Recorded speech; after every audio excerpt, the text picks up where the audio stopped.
అన్న కోడి పెట్టి ఇలా రాత్రి వాన తడిసింది, అప్పటి నుంచి డల్గా ఉందన్న. బాగా జావుగా ఏరటం, నీళ్లు నీళ్లుగా ఎరుగుతుందన్న. ఇప్పుడు మీరు వాయిస్‌లో విన్న విధంగా వర్షానికి తడిచి రెట్ట తెల్లగా పారేస్తూ నడవడానికి ఇబ్బందిగా ఉండి కోడి అలా పడిపోతుంది. అలాంటి కేసులో ట్రీట్మెంట్ కోసం కాంటాక్ట్ అయినప్పుడు ఆయనకు కొన్ని హోమియోపతి మెడిసిన్స్ చెప్పాను. ఆ మెడిసిన్స్ వాడిన తర్వాత 2 రోజుల్లోనే కోడి యథావిధిగా రికవరీకొచ్చేసింది. సో, ఎప్పుడైనా గాని ఇలా వర్షానికి తడిసినప్పుడు మెడిసిన్స్ వాడాలనుకున్నప్పుడు కోడికి లక్షణాలు గమనించాలి. అంటే లక్షణాలు ఎలా అంటే, కోడి వర్షానికి తడిసిన తర్వాత కొన్ని కోళ్ళల్లో రెట్ట తెలుపుగా పారుతూ ఉంటాయి. దాంతో పాటు కొన్ని కోళ్ళలో జ్వరం గూడా ఉంటది. కొన్ని కోళ్ళలో జ్వరం ఉండదు. తెల్లగా రెట్టపారిద్ది.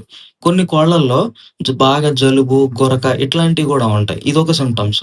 అండ్ నోట్లో జిగురు ఉంటది. ఇది గూడా ఒక సింప్టమే.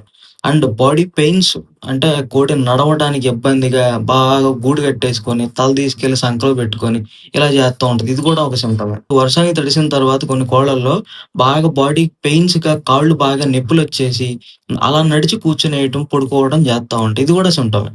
ఇలాంటి సింప్టమ్స్ గమనించాలి. అండ్ అంతే కాకుండా హోమియోపతిలో వర్షానికి తడవటం వల్ల వచ్చే కాంప్లికేషన్స్ రాకుండా గూడా హోమియోపతి మెడిసిన్స్ ఉంటాయి.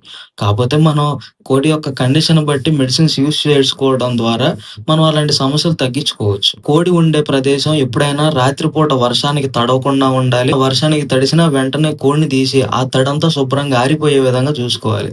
లేకపోతే వచ్చే కాంప్లికేషన్స్‌కి ఫేస్ చేస్తూ ఉండాల్సొస్తది. ఇలాంటి మరికొంత ఇన్ఫర్మేషన్ తెలుసుకోవాలనుకున్నా, లేదా మీ కోళ్ళకి ఏదైనా అనారోగ్య సమస్యలొచ్చినప్పుడు ట్రీట్మెంట్ కోసం కాంటాక్ట్ అవ్వాలనుకున్నా, డిస్‌ప్లేలో ఉన్న వాట్సాప్ నంబర్ ద్వారా కాంటాక్ట్ అవ్వచ్చు. వీడియో నచ్చితే లైక్ చేయండి, షేర్ చేయండి. Thank you so much.